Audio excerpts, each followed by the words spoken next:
378205884. 378205884. One of the really interesting things about drivers particularly, and they do a lot of these studies in Australia where they wire people up and they get them on an auto simulator, and they say they're fine, but they can fall asleep for minutes at a time without realising that they've fallen asleep. We're not good at recognising our own signs of fatigue, and that's a huge danger potentially. Without doubt, the worst case scenario is significant harm or the loss of a life. In New Zealand we have our Health and Safety Act, and in 1992 stress and fatigue were introduced as a new hazard that employers are responsible for taking all reasonable steps to mitigate. But if there was an investigation and there was no policies in place and there's been no education and there's no induction when somebody takes on a role as a shift worker, well then of course the employer has not taken all reasonable steps. So that's where we come in. The knowledge and the education is the first step in helping us manage that risk, and so often that comes down to individual choices that our staff make, and the more informed they are should hopefully allow them to make better choices. I've always said you don't know what you don't know.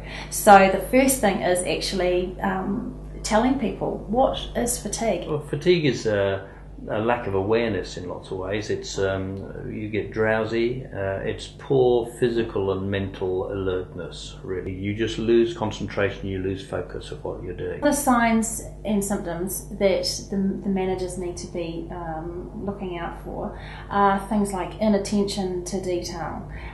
Staff become apathetic with their attention to wearing the right PPE, performing tasks correctly, that sort of thing. Mood is a really big indication. If someone's feeling really grumpy or they're really short-tempered with how they interact with their colleagues or with the managers. I think co-workers are often the people who will actually notice. It feels good to know that we've identified the fatigue risk and that we're doing something about it.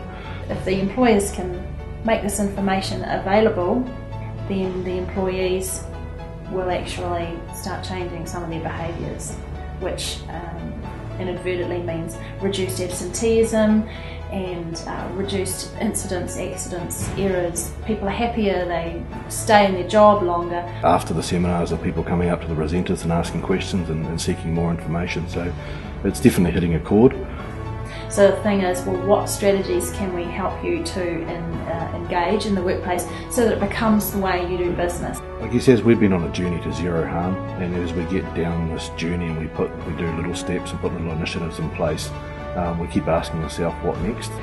Being proactive has always got to be the best way to approach it rather than reactive, and unfortunately we get the phone call after an accident has happened. FRMS had a profile there and a relationship with some existing staff that allowed us to identify and understand how we might address fatigue in the workplace. And this is the second seminar that, of a series of them. So the first one was on nutrition and the second one here was on sleep. I think we've got one to come on exercise in a few weeks' time, so yeah, it's one of 3 seminars that we're operating.